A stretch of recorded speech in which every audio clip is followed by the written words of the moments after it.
नमस्कार, जय हिंद विद्यार्थी मित्र हो. मृदा आणि जलसंधारण विभागावरती आपण अगोदर एक व्हिडिओ बनवला होता. ज्या दिवशी आपल्याला पहिलं ट्विट दिसलं होतं त्याच दिवशी मी व्हिडिओ बनवला होता. तर त्यावेळेस जवळपास 5-5.5 हजार जागाचा मी अंदाज दिला होता. आता कालचं जे पावसाळी अधिवेशनामध्ये जे ट्विट केलेलं आहे आपल्या संजय राठोड यांनी, तर त्याबद्दल आपण आजच्या या व्हिडिओमध्ये जाणून घेणार आहोत. 8,667 रिक्त पदांना मंजुरी दिलेली आहे. वित्त विभागाने सुद्धा मंजुरी दिलेली आहे. पूर्ण डिटेल आपण पाहणार आहोत. भरती प्रक्रिया काय असणार आहे, भरती प्रक्रिया काय असणार आहे आणि संपूर्ण मार्गदर्शन तुम्हाला मिळणार आहे. वेळ वाया घालणं आता काय करायचं आहे, थांबवायचं आहे तुम्हाला. बघा, आता ही जी भरती आहे तर ही संजय राठोड माननीय श्री मंत्री जे आहे तर यांच्या ट्विटर हँडलचा उपयोग करून आपण घेतलेले आहे. आणि अधिकृत ट्विट जे आहे महाराष्ट्र DGIPR यांनी हे ट्विट केलेलं आहे. आणि पावसाळी अधिवेशन जे आता चालू आहे तर त्यानुसार हे ट्विट केलेलं आहे. आता या जलसंधारण भरतीमध्ये किती पदांची भरती होणार आहे ते आपण पाहणार आहोत. ही पद भरती आधीच्या भरतीपेक्षा मोठी आहे का, म्हणजे अगोदरचा जो व्हिडिओ मी बनवला होता त्या संदर्भात मी बोलतोय. तर त्यावेळेस मी 5-5.5 हजार सांगितलं होतं, त्यापेक्षा जास्त वाढलेले आहेत. या पदभरतीला वित्त विभागाची मान्यता काय आणि कशी मिळाली ते देखील पाहणार आहोत. मान्यता मिळाली तर पाहिलेलं आहे. पण ही भरती कधी होणार आहे आणि तयारी कशी करायची, या विभागातील नोकरीचं महत्व काय आहे आणि ग्रामीण भागासाठी काय आहे, तसेच या भरतीमध्ये कोणकोणती पदं असणार आहे, त्यामध्ये पात्रता काय, शिक्षण काय, पगार, हे सगळं आपण या डिटेल व्हिडिओमध्ये पाहणार आहोत. बघा, आता पाण्याच्या संदर्भात काम करणारे दोन मुख्य डिपार्टमेंट आहेत. एक आहे जलसंपदा आणि एक आहे जलसंधारण.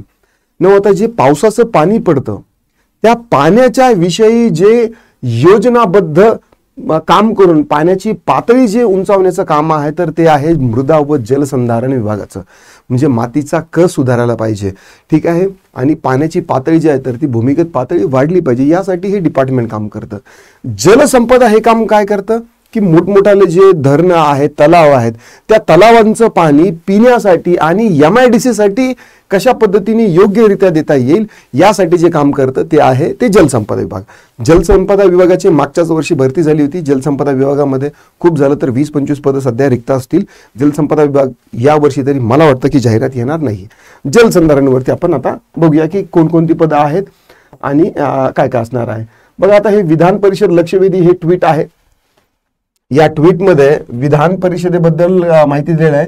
मृदा व जलसंधारण विभागाच्या कामकाजात गतिमानता म्हणजे स्पीड येण्यासाठी आणि कार्यरत असणाऱ्या यंत्रणेला बळकटी देण्यासाठी, म्हणजे जे काम आहे, समजा विहीर, प्रत्येक गावाला 300-400 विहीर दिलेले असतात तर त्या विहिरीचं काम व्यवस्थित होतं की नाही, ठीक आहे, छोटे छोटे जे जलाशय आहे तर त्यामध्ये पाणी जे आहे सिंचन वगैरे जे आहे तर त्या सोबतीच्या किंवा संभवच्या ज्या शेतीला आहे तर ते होतं की नाही, या संदर्भामध्ये काय बळकटी देण्याचं काम केलेलं आहे. या पार्श्वभूमीवर मृदा आणि जलसंधारण विभागाचे नव्याने आकृतीबंध तयार करून तो वित्त विभागाकडे पाठवण्यात आला होता.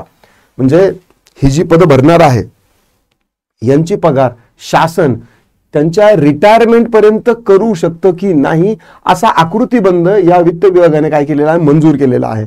यामध्ये त्यांचे DA, TA, बेसिक HRA वगैरे या सगळ्या वित्त विभागाच्या ज्या गोष्टी आहेत तर याचा प्राथमिक अंदाज घेऊन, पूर्व अंदाज घेऊन 60 वर्षापर्यंतचा आतापासूनच यांच्या होऊ शकतं की ह्या मंजूर केलेला आहे. आणि मग साईड बाय साईड मग या आता 60 वर्षापर्यंत हे आपल्याला जर कर्मचारी घ्यायचे तर यांच्याकडून काय काय काम झालं पाहिजे, लोकांसाठी जनकल्याणाच्या काय काय योजना करू शकतो किंवा यांच्या मार्फत शासनाच्या तिजोरीमध्ये आणखी काही भर पडू शकतो का, असे सगळ्या अँगलने काय करतात, विचार करतात. आणि नंतरच मग त्या वित्त विभाग जे आहे ना तर ते फायनल सँक्शन देतं. आणि नंतर मग तिथून पुढे जे काही TCS, IBPS, MPSC जे असेल ते त्यांना एक पत्र जातं की बाबा आम्ही हे मंजूर करतो, तुम्ही परीक्षा घ्या ना, आम्हाला यादी द्या. अशा पद्धतीचा हा कारभार असतो. तर वित्त विभागाकडे पाठवला होता. या प्रस्तावानुसार 8,667 पदांना वित्त विभागाने मान्यता दिली आहे. ही पदभरती लवकरच केली जाईल अशी माहिती मृदा जलसंधारण मंत्री संजय राठोड यांनी विधान परिषदेत केली आहे. आता यामध्ये काही जी वरिष्ठ पदं आहेत तर ती कदाचित ती MPSC कडे वर्ग होतील. काही गटची जी पदं आहेत तर ती सरळ सेवेमार्फत देखील भरती होऊ शकते. सरळ सेवेचा भाग जो आहे तर तो TCS किंवा IBPS यांच्या मार्फत होऊ शकतो. आता आपण यामध्ये पाहूया. आपली ही सरळ सेवेची एक बॅच आहे. सरळ सेवेची बॅच आहे फक्त इंग्लिशसाठी आपण 499, 1 वर्षाची व्हॅलिडिटी आहे यामध्ये, ठीक आहे. हे काही इम्पॉर्टंट नाही, जर तुम्हाला पटलं तर तुम्ही करू शकता. 25 ची नवीन पद भरती जी आहे ना, तर ती एकूण 8,667 पदांना दिलेली आहे. नवीन आकृतीबंध आपण हे पाहिलेलं आहे. बळकटी करण्याचं काम आहे आणि वित्त विभागाने मान्यता दिलेली आहे. आता रिक्त पदांचा तपशील, यामध्ये कुठली कुठली रिक्त पदे आहेत ते देखील जाणून घ्या. बघा, यामध्ये उप अभियंता सिव्हिल इंजिनिअरिंग झालेलं असतील तर त्या विद्यार्थ्यांसाठी अतिशय चांगली ही काय आहे की सुवर्ण संधी आहे. जवळपास 1100 जागा यामध्ये येणार आहेत उप अभियंता सिव्हिलसाठी. सिव्हिल इंजिनिअरिंगची पदवी पाहिजे, 18 ते 38 वर्षापर्यंत तुमचं काय पाहिजे, वय पाहिजे. सहाय्यक अभियंता, याच्यावरती मी डिटेल व्हिडिओ घेऊन येणार आहे, तो देखील असणार आहे. तर सहाय्यक अभियंता यामध्ये 900 जागा आहेत. संबंधित शाखेतील पदवी त्यामध्ये लागणार आहे. स्थापत्य अभियंती सिव्हिल जे आहे तर त्यामधली पदवी लागणार आहे आणि 18 ते 38 वर्ष वय असायला पाहिजे. देन आहे शाखा अभियंता, यामध्ये जे आहे तर ते 700 जागा आहेत. यामध्ये diploma in civil mechanical engineering कुठलेही डिप्लोमा असेल तर ते विद्यार्थ्यांना चान्स आहे. प्लस तुमचं ITI असेल किंवा ITI डिप्लोमा किंवा ITI प्लस अनुभव असेल तर 18 ते 38 वर्षापर्यंतचं वय असेल तर तुम्हाला यामध्ये सुवर्ण संधी आहे. कनिष्ठ अभियंता, यामध्ये 1300 जागा आहेत. ज्यांचं डिप्लोमा झालेला आहे त्या विद्यार्थ्यांसाठी काय आहे, कनिष्ठ अभियंता म्हणून काय आहे, एक चांगलं पद आहे. 18 ते 38 वर्ष अगेनी आहे. स्थापत्य पर्यवेक्षक गट क चं पद आहे. 1500 जागा आहेत. यामध्ये ITI आणि डिप्लोमाचे जे मुलं आहेत तर हे यासाठी काय आहेत, पात्र होऊ शकतात. कार्यालयीन लिपिक, आता आपल्यासाठी सगळ्यात महत्वाचं जे पद आहे, आपलं जर ग्रॅज्युएशन झालेलं असेल MPSC ची म्हणा किंवा सरळ सेची तयारी करते, तुमचं पोस्ट ग्रॅज्युएशन झालं असेल, 900 जवळपास काय आहेत की कार्यालयीन लिपिक येणार आहेत. कोणतीही पदवी असली चालेल, MSCIT असायला पाहिजे, 18 ते 38 वर्ष वय, टायपिंग आणि MSCIT या दोन गोष्टी असायला पाहिजे. आता मी हे जे सगळं सांगतोय तर हे सर्वच पद जे आहेत तर ते एक्झॅक्ट याच मापात येतील असे नाही, काही नंबर्स येते कमी जास्त होऊ शकतात, पण पद मात्र ही असणार आहे.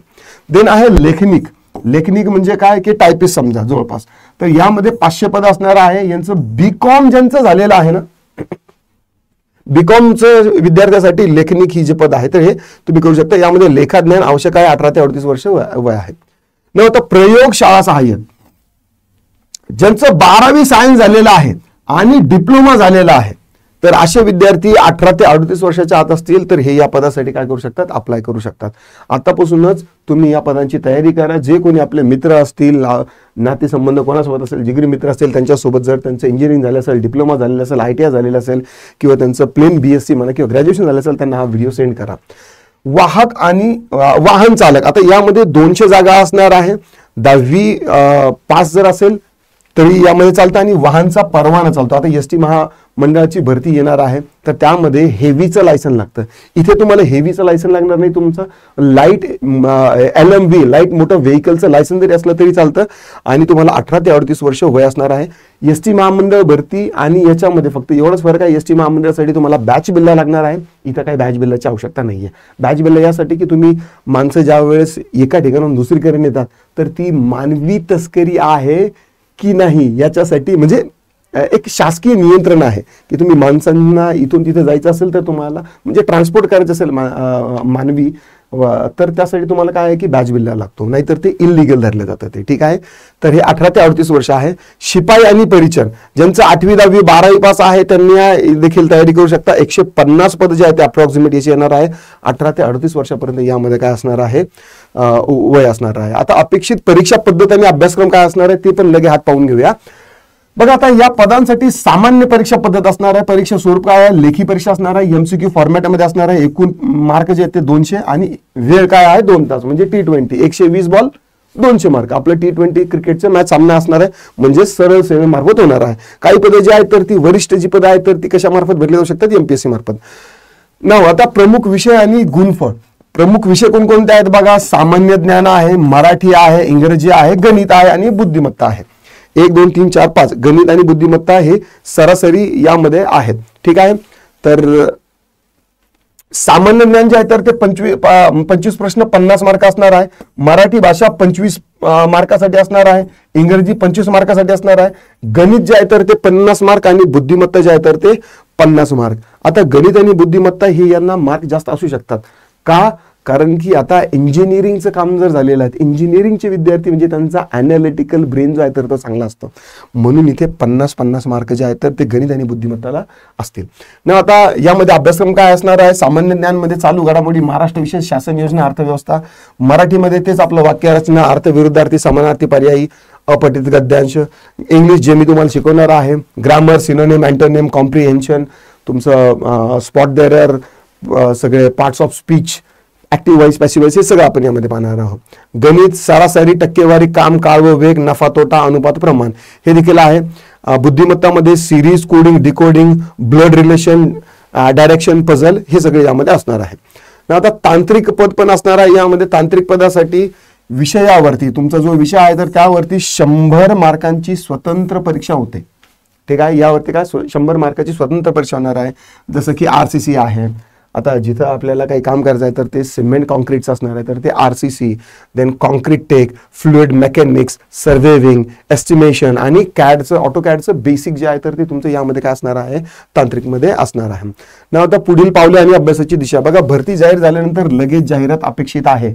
ऑफिशियली ट्विट आलेला आहे तर ऑगस्ट मध्ये कदाचित याच्या ऑगस्टच्या अगोदरही याचे काय येऊ शकते, जाहिरात येऊ शकते. तयारी आतापासून सुरू ठेवा. तांत्रिक आणि सामान्य विषयावरती लक्ष द्या. मागील वर्षाचे प्रश्नसंच जे आहेत तर ते वापरा, ते आपण सोडून घेणार आहोत. ही आपली सरळ सेवेची बॅच आहे. जलसंधारण, मृदा व जलसंधारणची नॉन टेक्निकलची ही बॅच आहे. टेक्निकलसाठी देखील आपण प्रयत्न करत आहोत. तर तुम्ही हे आपलं ॲप्लिकेशन जे आहे तर ते ई-स्वयंचं तुम्ही डिस्क्रिप्शनमध्ये दिलेली आहे लिंक, तिथून तुम्ही डाउनलोड करू शकता ना. व्हिडिओ जर आवडला असेल तर लाईक करा. ई-स्वयंच्या ॲप्लिकेशन सोबत काय करा, डाउनलोड करा, अभ्यासक्रम सुरू करू शकता. त्यामध्ये PYQ, video lecture, PDF notes सगळं आहे. ॲप डाउनलोड करा. व्हिडिओ जर आवडला असेल तर लाईक करा, मित्रांसोबत शेअर करा. काही तुमच्या दिक्कत, डाऊट, क्वेरी, परेशानी असतील, अनावधानाने जर काही एखादा चुकून माहिती जर आली असेल तर ती अधोरेखित करा. And yes, all see you soon in the next video. Till then, bye bye.